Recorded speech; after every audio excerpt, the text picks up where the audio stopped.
everyone. It's Friday. It's Friday the 19th at about 2 o'clock. So I'm here in Little Italy, Corso Italia, Greenlawn Avenue.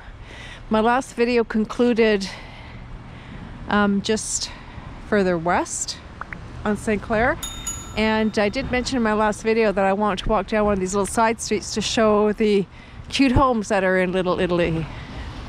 And I'm going to walk just south of St. Clair down Greenlawn Avenue to take a look-see-loo at some of the houses that are in this neighborhood.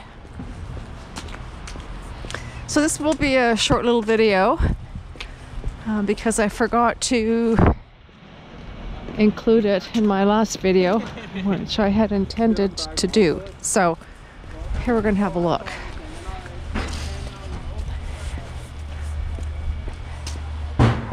So it was often hard to find a free parking spot when I used to come down here with my mom. So I often would park here.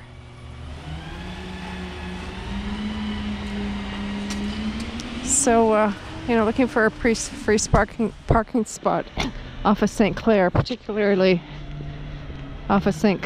Clair, the commercial part that we were just at in the last video, it's kind of next to impossible. So, but I remember looking for parking spots along here and seeing these lovely homes.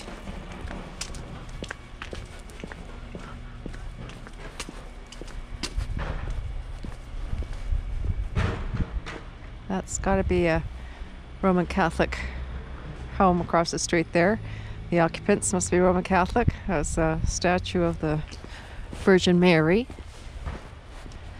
So I'm sure the neighborhood is probably still quite populated with Italian members of the community.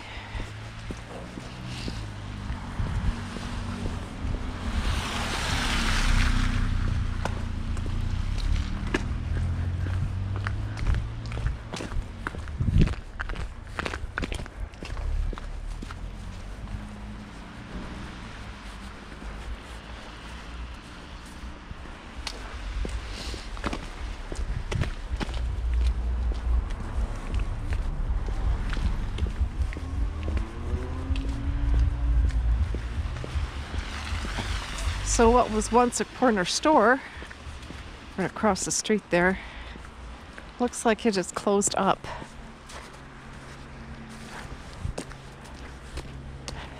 I remember when I grew up, these corner stores were in abundance in the neighborhoods.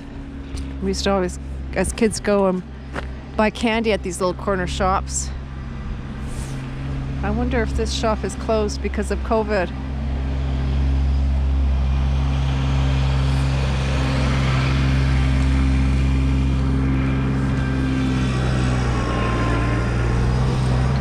But I do remember getting, a quarter and going to the store and buying a bag of chips for 10 cents, a chocolate bar for 10 cents, and 5 penny candies. I remember Mojos were 2 for a cent.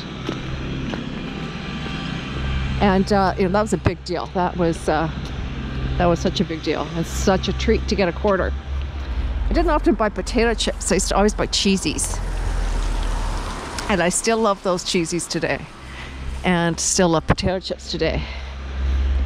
But they are not allowed in the house because I don't know how to stop eating them. I can resist the chocolate. Oh, good enough. I don't feel as threatened by chocolate, but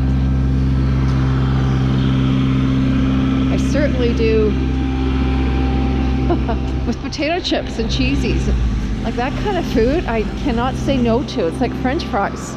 If they're there, I'm going to eat them. So, potato chips might enter the home once, maybe twice a year. And it's usually me that consumes the majority of the bag.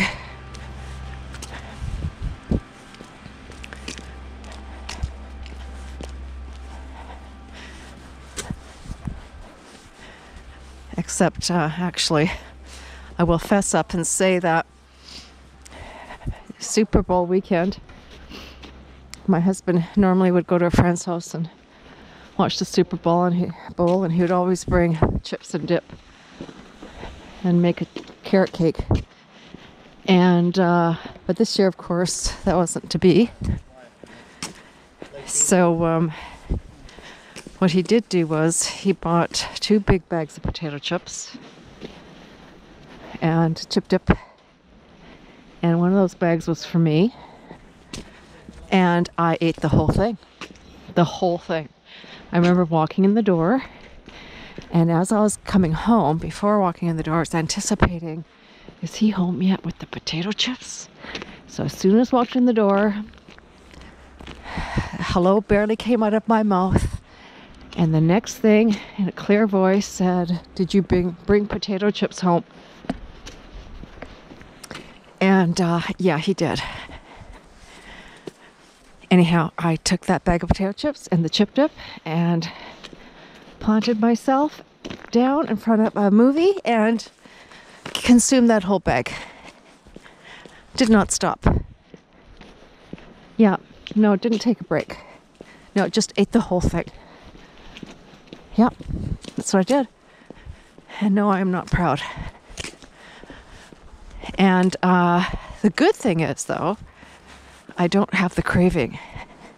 Because I OD'd on those potato chips, I don't have the craving. Because I always have a craving for potato chips. But now I've been satisfied. My palate has been satisfied. So just walking through the neighborhood here. This looks like a schoolyard. That looks like a new school. Actually, I'm going to cross the street.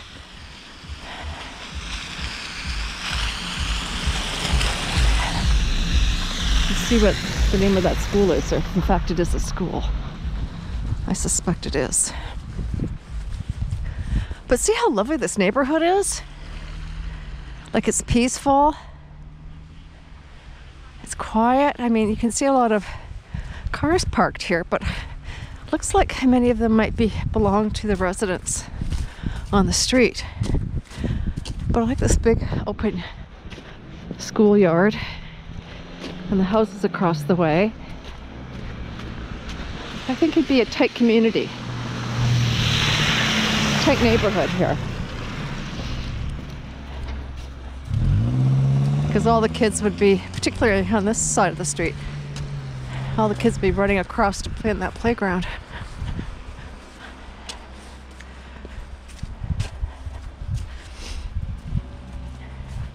So St. Clair's just up ahead.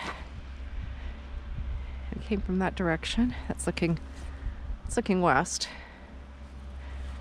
Now we're going to walk parallel to St. Clair, walking east. I just want to scope out this structure and see what the name of it is. I'm pretty sure it's a school.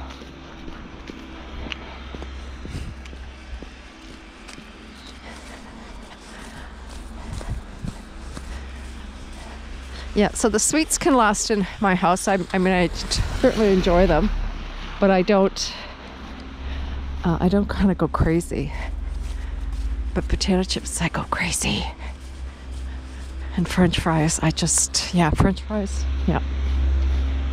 Anyhow, enough of that talk.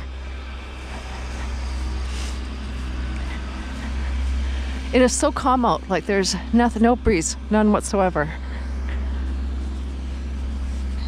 Oh, it looks like it is an educational facility. Oh, okay, let's have a look-see.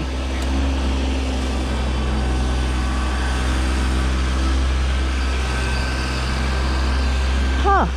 Yeah, it does look new. Now, I don't know what resided here before. If this was a tear down and a rebuild, or was the facade just changed? Don't know.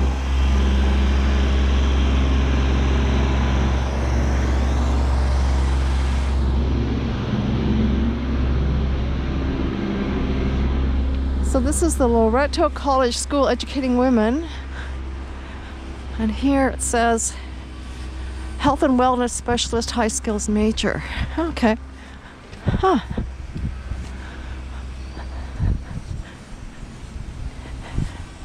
Looks nice. Looks very nice. So I bet, yeah, some of those cars that are parked along were probably cars for maybe people going to the facility here.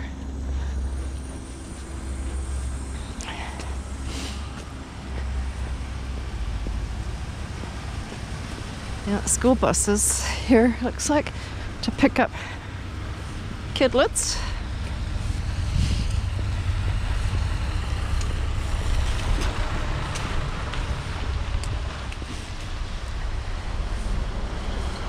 Okay. Where are we? So we're on Rosemount Avenue and